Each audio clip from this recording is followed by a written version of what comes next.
If I had to describe Gris Charnel by BDK Parfums in 5 words, they'd be unique, unexpected, worth the hype, rainy day scent, and unisex.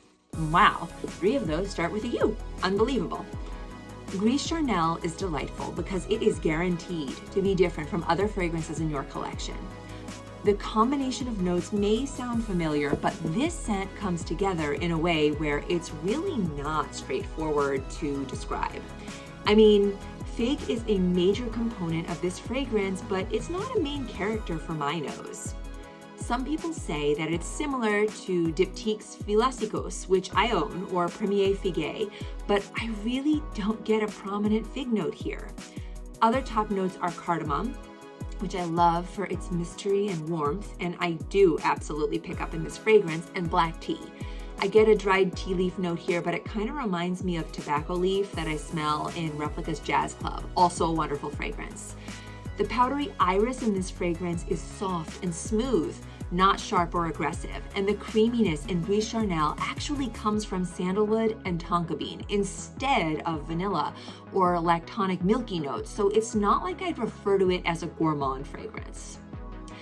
And this unexpected combo of notes is really a delight for the senses because it's refreshing to smell something with a new point of view. When I first read about this fragrance, I was expecting another version of fig, which I wouldn't necessarily have been mad at because I've never met a fig fragrance that I did not love. But what I got was much more complex and enjoyable because it felt like an unexpected surprise. I will admit that it took a moment to get used to Gris Charnel because as a consumer, I can't help but form an expectation when I read the fragrance notes, and the dissonance or difference between my expectations and what the fragrance really smells like kind of threw me off balance. Once I evaluated the fragrance for what it was, however, I could appreciate the artistry, the risk-taking of using fragrance notes to create a work of art, so to speak, versus an easy crowd pleaser that everyone was meant to instantly fall in love with. And I feel like Gris Charnel is worth the hype that it gets on social media. Aside from liking the character and feeling like the fragrance performance is good, a fragrance that's deemed unique and stands out from the crowd should be celebrated because this perfume house took a risk and delivered a fragrance that is special, not safe or cookie cutter.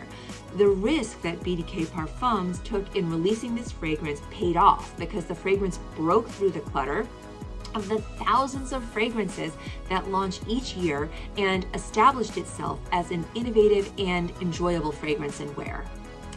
Now, I don't know whether the color of the juice plays a role in this, but many people reviewing this fragrance call out that it is the perfect gray or rainy day cold weather scent. They want to wrap themselves in cozy cashmere and read a book by the fire in Gris Charnel. And that strong, evocative feeling of comfort that people are getting is another good sign. The fragrance inspires a mood, a warm and cozy mood that feels classy, elevated, sophisticated. And lastly, I want to emphasize that this fragrance can be worn by all. I mean, any fragrance can technically be worn by anyone, but Gris Charnel is really a unisex fragrance that avoids notes that make people want to bucket it into masculine or feminine territory. It lacks the sweet florals, juicy fruit notes, or the creamy gourmand elements that would put it into a feminine category. And while there are lovely aromatics, this fragrance doesn't push lavender or heavy woods that typically would take a fragrance to a masculine identity.